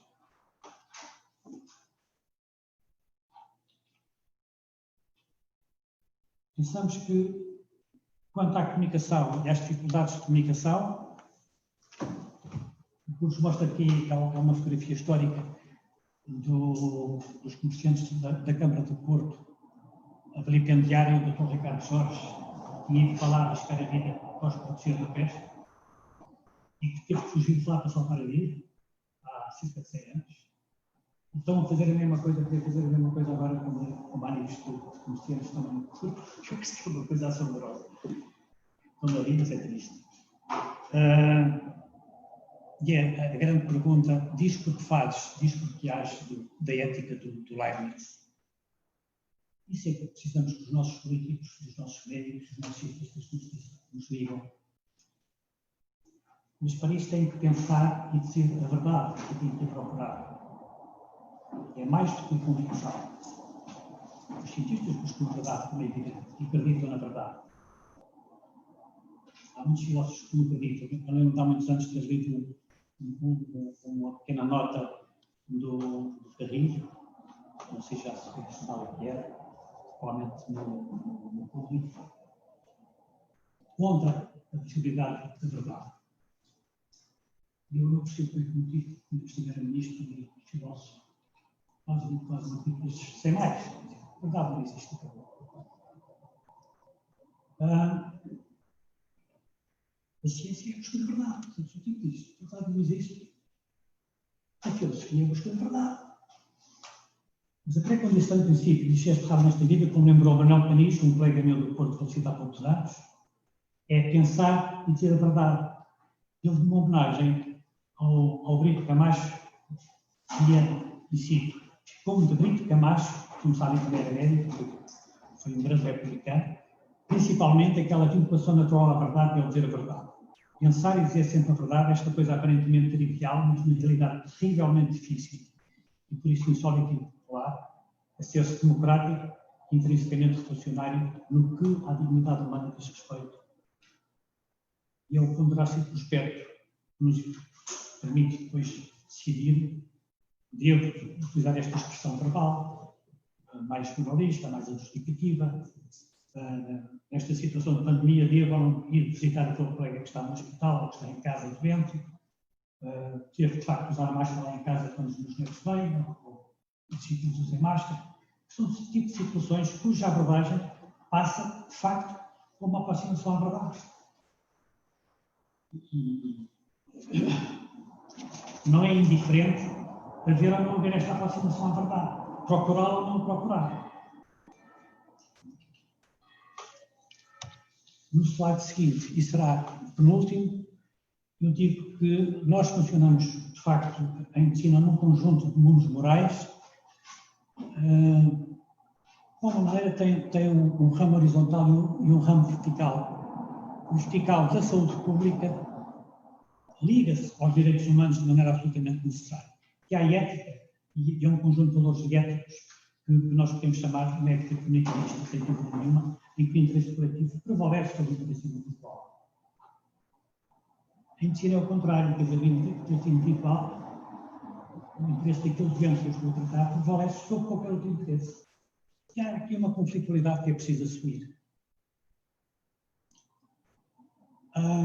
Invocar aspectos gerais, como aconteceu, como, por exemplo, aquela coisa óbvia, que a classe socioeconómica é um dos mais robustos preditores da doença. É evidente que muito daquilo que nós somos é determinado pelas infraestruturas económicas e sociais. Isso é conhecido há 150 anos, acabaram na André do Engels, por outras razões.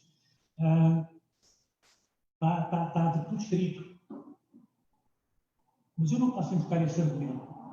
Quando o meu problema são as pessoas que vão apanhar o transporte, a caminhonete, às 8 da manhã ou às 9 da manhã, e estão todas a monte. O que eu tenho que arranjar é outra caminhonete para levar as pessoas 50% de cada vez. Seja da tropa, seja de quem for. Aquelas caminhonetes estão todas paradas há não sei quantos meses. Ninguém as foi buscar.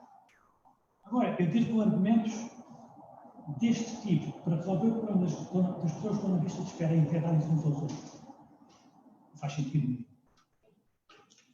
Cristina termina a sua denúncia de corrida de touros, no dicionário imperfeito, com uma conclusão siderante. A corrida é uma festa de morte. A civilização tem que bani-la porque se distanciou demasiado desse estilo de massacre. É a morte do homem que profundamente se espera e é a sua imolação que se deseja. Uma vez, um destes toureiros que viajam pelas estradas de Castelo e que se iniciam numa praça de aldeia improvisada com carroças, confessou. Fala assim: a diferença entre o homem e o touro é que em manada o homem assusta e o touro não. Ele conhecia o arrepio, que provoca esse uivo que sobe das bancadas, um brado antigo de incitamento que mal vela uma ameaça. A metáfora perfeita das punhaladas trocadas entre caulitos, entre pretextos públicos e ou privados, em nome de interesses corporativos, valores profissionais e arranjos mediáticos. Este é o contexto. O que nos incita a ver claro a divisa do Dr. Rier no Camus, da Peste do Camus, e a divisa do professor Fernando Gil. E foi o que motivou, na verdade, já quando estes textos estava a meio, a reler o artigo chamado Contágio por Liminares de Ética do Risco em Saúde Pública, escrita por mim e por Carlos Miguel Ferreira há 10 anos. Foi a partir daí que fiz este texto. Muito obrigado.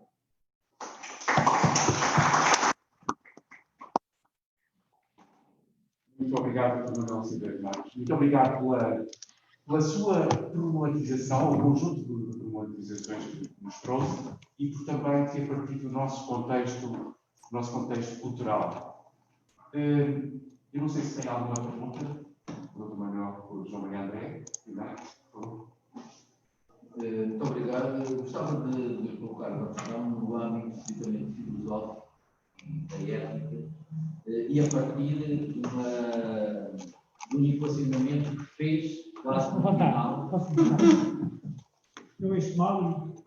Eu estava a dizer que gostava de colocar uma questão no âmbito estritamente filosófico e ético e a partir do equacionamento que fez quase no final que supunha, digamos, esta problemática. Quando falou de um eventual conflito que se pode instaurar entre uma ética do político, que privilegia o interesse coletivo, social, comunitário, e uma ética do médico, que está perante um doente e que privilegia o interesse individual daquele doente.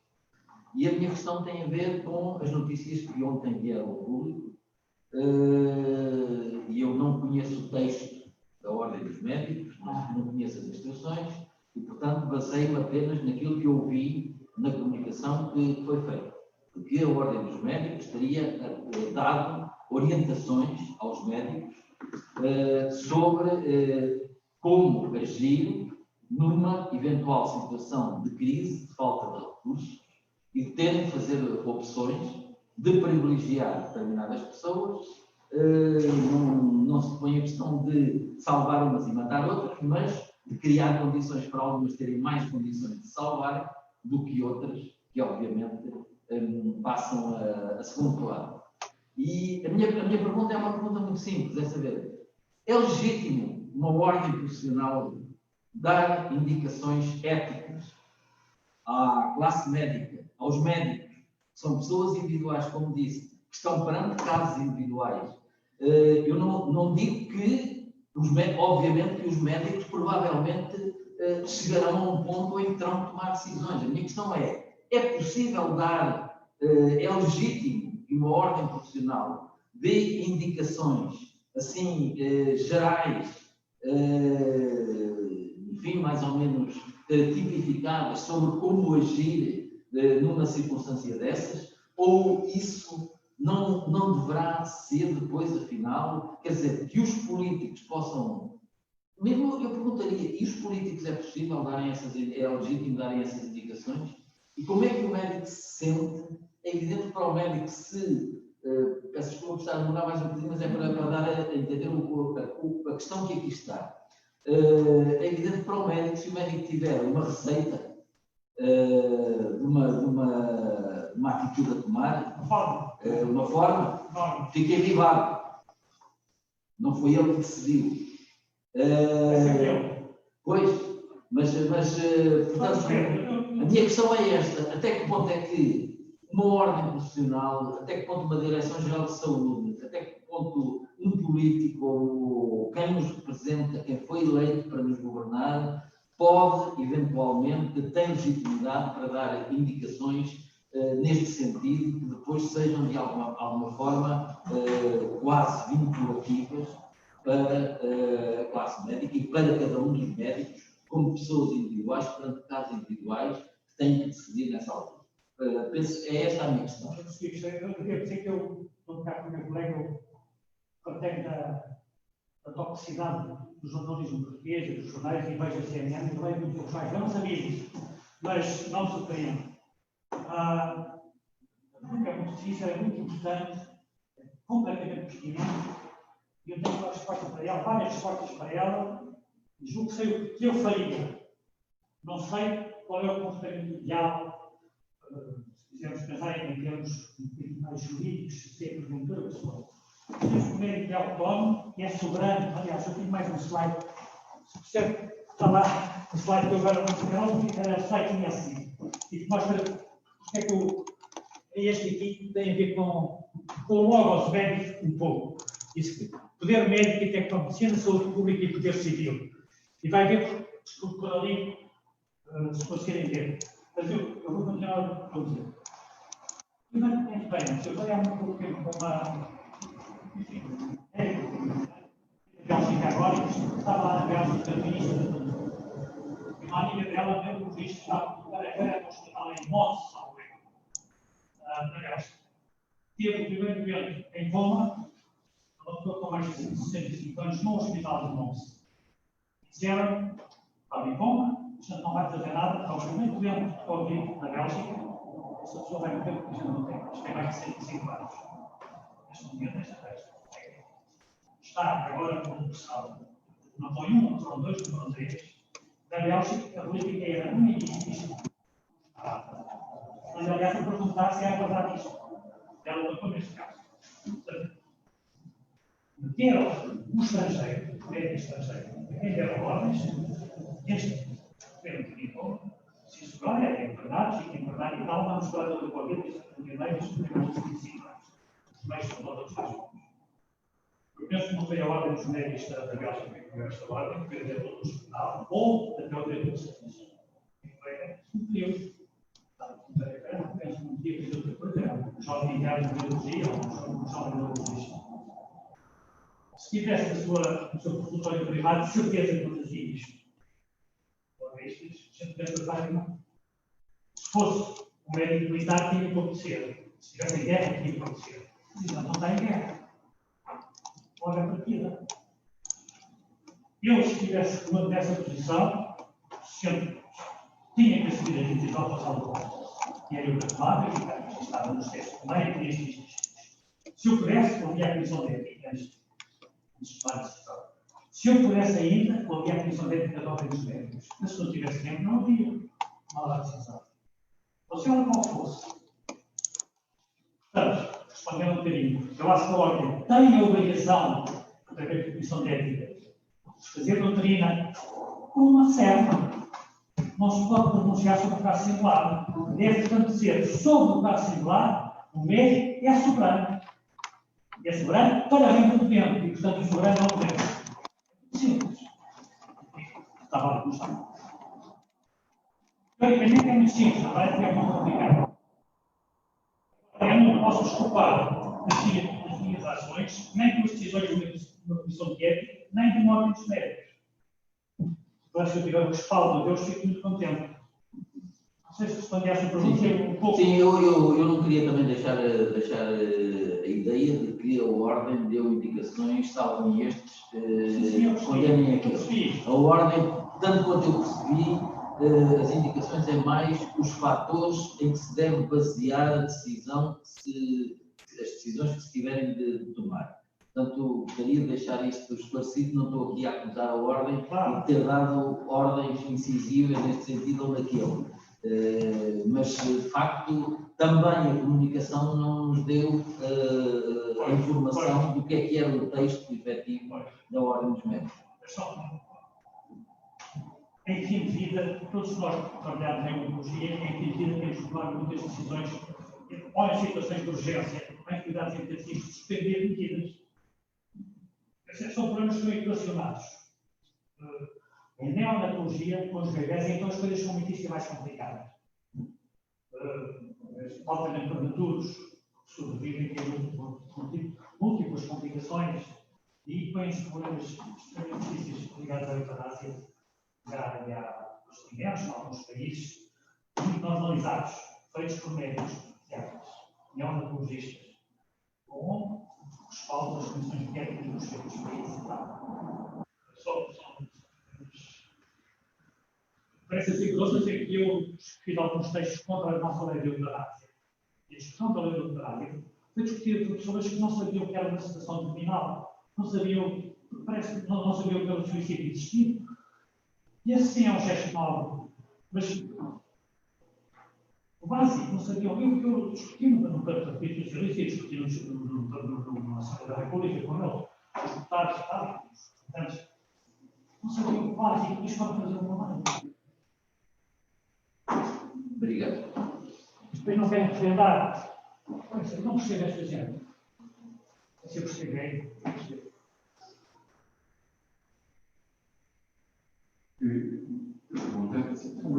Uma pergunta, professor. falou, uma das suas competências é a história das pandemias. Eu ouvi bem, enfim. Estudei um bocado. Sim, isso. O que eu iria perguntar é se me parece que, com esse saber histórico, se enfrenta melhor este tipo de pandemias, em concreto, se esse saber histórico foi chamado, inclusive, à luta desta pandemia. Se apercebeu, se esse saber foi chamado, foi ignorado, o que é que nos pode dizer sobre isso?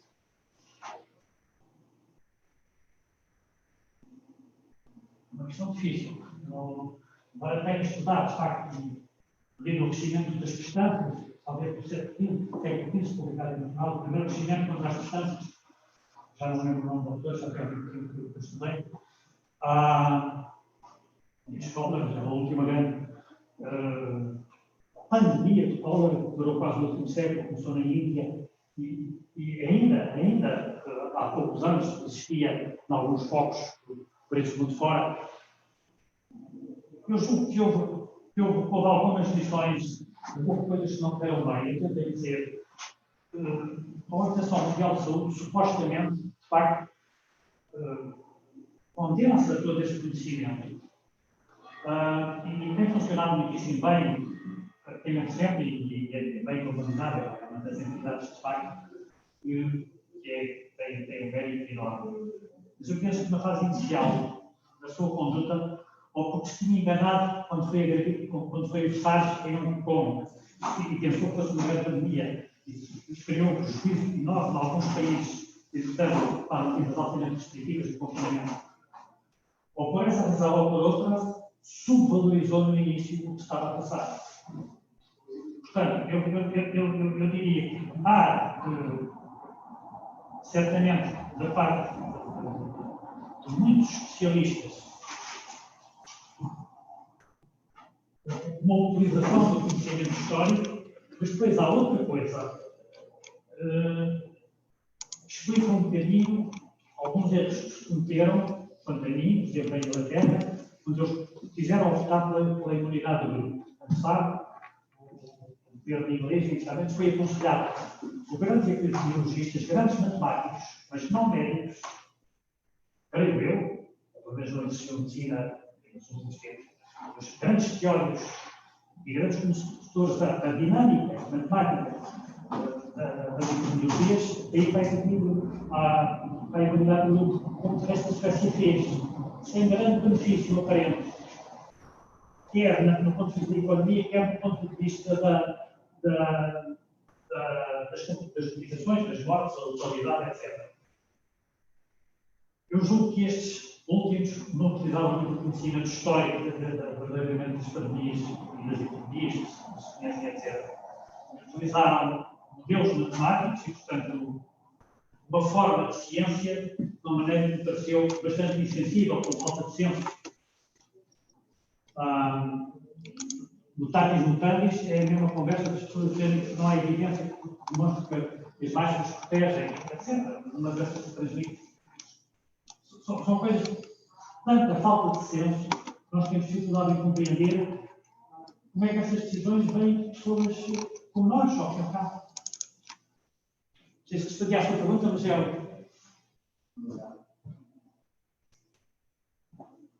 Mais alguma pergunta?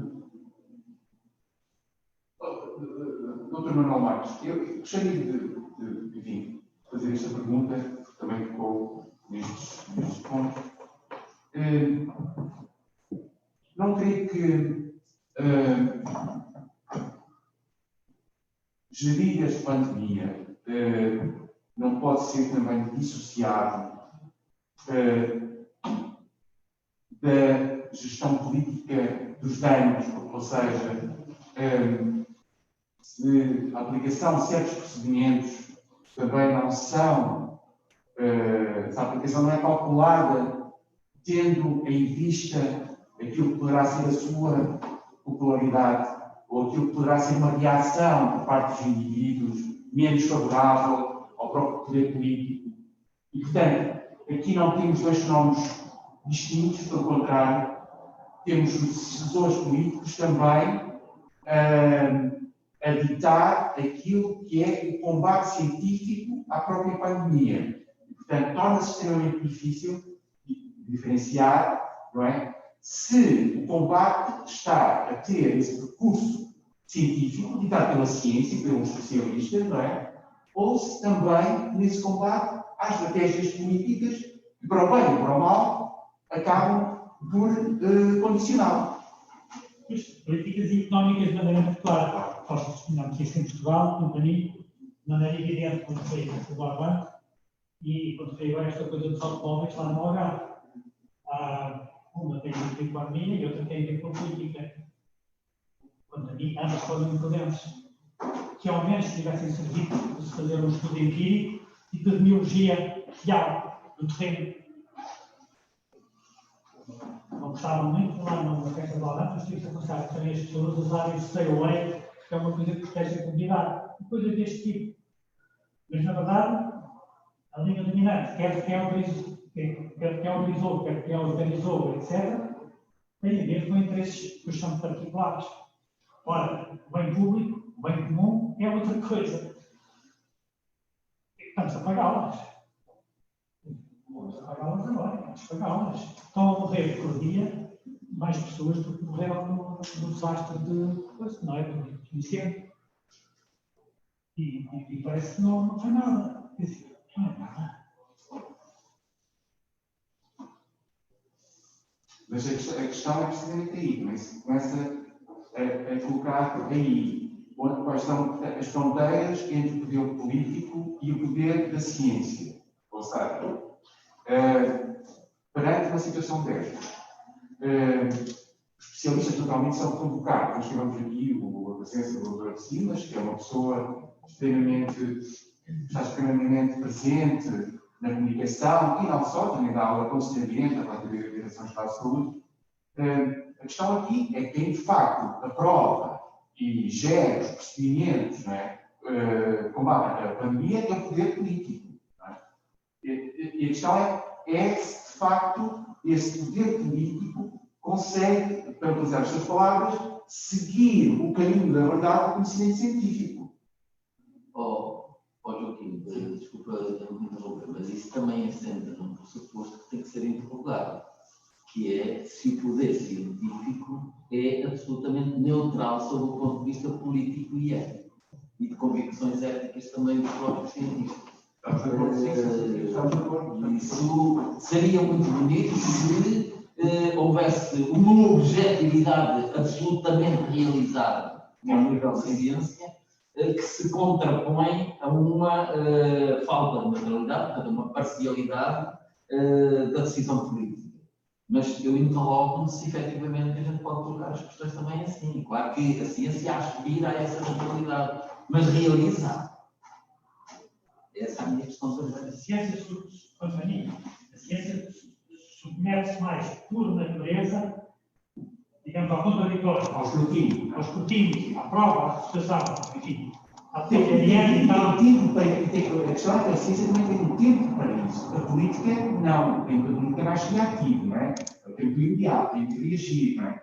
E a ciência tem mais tempo nesse caso. Mas eu não tenho dúvidas que a decisão é política. Sim. E assim deve ser. Agora, acho que as entidades que acompanham os decisores têm, portanto, como possível, ser, por um lado, independentes e, por outro lado, competentes. Já por causa da honestidade, etc. Claro, temos ouvido pessoas especialistas, pessoas da ciência, dizer que a situação não é muito grave. E temos ouvido outros especialistas sem que é grave. Portanto, de facto, o discurso da ciência nunca é neutro. Absolutamente. Não só é neutro, como não é absoluto, não é absoluto. Eu concordo consigo que não diz, temos que respeitar também a ciência. E os cientistas, no concreto, quer dizer, por aí e é bom que haja aí pontos de vista diversos, mesmo a ética, etc.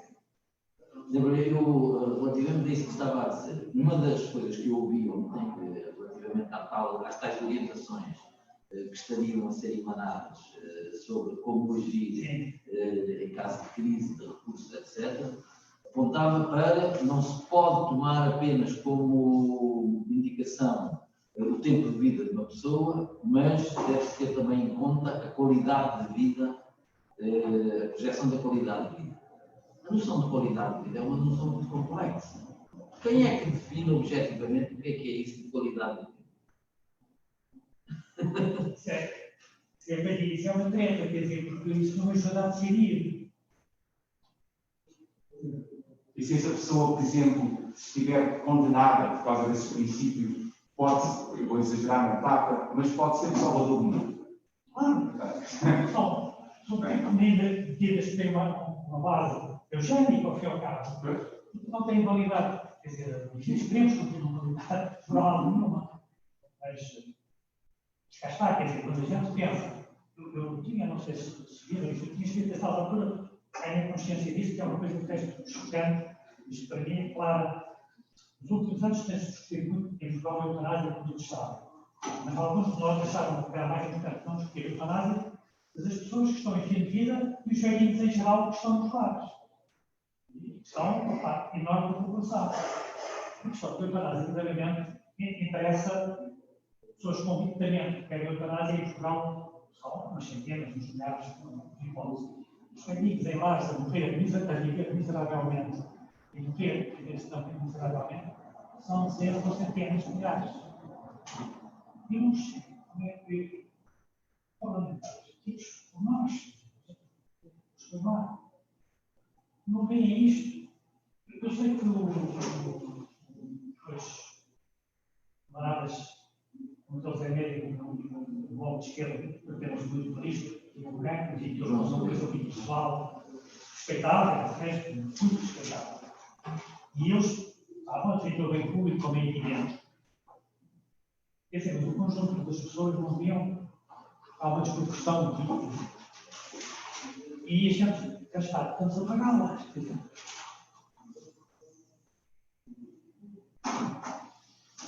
Eu estou, portanto, muito zangado com isto. Não sei se tem mais alguma pergunta, seria a última, neste caso. Obrigado. Bem, podemos agradecer a presença e a oportunidade que nos deu o Dr. Manuel Marques de ter estado cá. Obrigado pelo convite, foi um prazer grande. Muito obrigado.